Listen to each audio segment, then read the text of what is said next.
I had been a tower of strength for everyone else during a particularly difficult period for our family, but I now realise that I kept nothing for myself.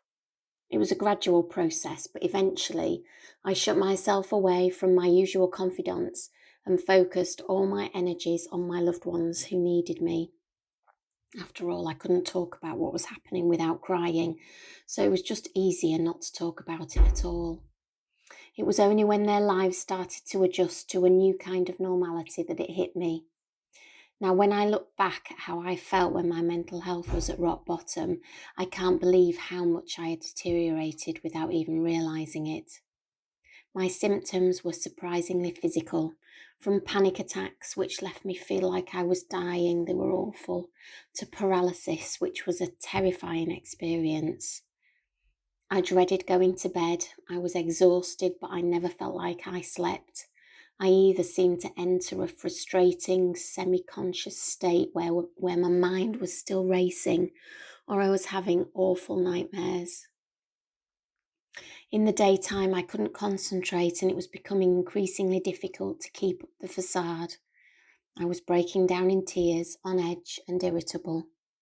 I would obsessively scour the internet looking for an answer and a way of feeling like my old self. But it became obvious that I couldn't do this alone. I didn't have the energy or the clarity of mind. My husband persuaded me to request some counselling through work, which I did. While I didn't feel like it was going to be the solution, it did help me to understand why I was feeling like I was. It came as a complete shock when she said she suspected that I was suffering from PTSD. It made sense when she explained her rationale, but it made me feel like a fraud and weak. After all, it was something experienced following a military trauma or after a horrific attack, not after something that I had been through. She told me I needed more specific treatment, which unfortunately she couldn't offer.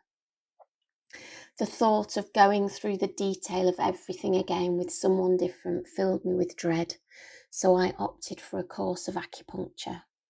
It helped initially, but the benefits became less noticeable, so I stopped and again sank back into the dark hole that I couldn't find the strength to climb out of. It was only after a chance conversation with a colleague at work that I offloaded my thoughts and feelings. And having struggled with her mental health in the past, she instantly recognised the warning signs and encouraged me to contact my GP. Within just 2 weeks, I had been assessed by a counselling service and offered EMDR, which stands for Eye Movement Desensitization and Reprocessing Therapy. It was a strange process where my therapist took me back to my traumatic experiences in brief doses while she directed my eye movements with her finger. It was intense, upsetting, and exhausting, but as the sessions progressed, the difficult memories had started to fade in a way that I could think or talk about them without the overwhelming feeling that I was experiencing everything for the first time. And that, for me, was massive progress and a sign that the cloud was eventually beginning to lift. While I have now come to terms with what happened during that period of my life, I am not as strong mentally as I used to be. My level of tolerance before I feel overwhelmed is much less, so I do need to be careful, but medication has helped with this. I'm getting to know my triggers. I know the situations that I need to walk away from.